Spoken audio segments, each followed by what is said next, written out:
Hindi ako makakapagbigay ng tiyak na sagot sa iyong katanungan dahil ang tagumpay ng isang negosyo ay depende sa maraming faktor tulad ng pamamahala, marketing, at kalidad ng produkto o serbisyo.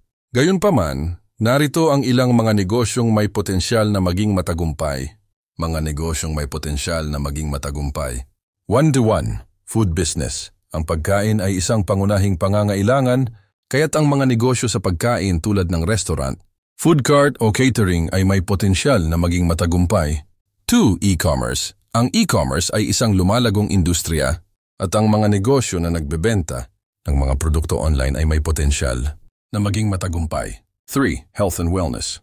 Ang mga negosyo sa health at wellness tulad ng gym, spa o mga produkto sa kalusugan ay may potensyal na maging matagumpay. 4. Education.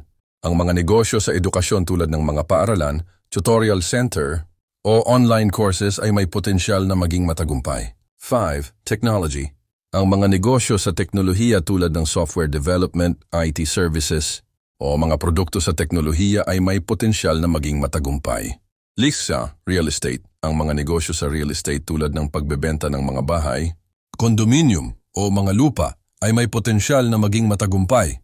7. Services. Ang mga negosyo sa serbisyo tulad ng paglilinis, pag-aayos ng mga bahay o mga serbisyo sa pag-aalaga ng mga hayop ay may potensyal na maging matagumpay.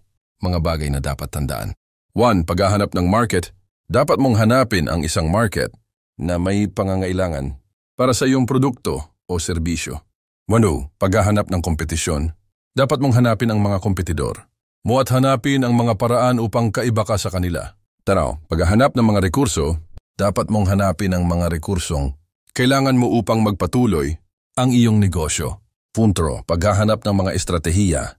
Dapat mong hanapin ang mga estratehiya upang maipromote ang iyong negosyo at makita ang mga customer. Sana makatulong ang mga impormasyong ito sa iyong paghahanap ng isang negosyong hindi nalulugi.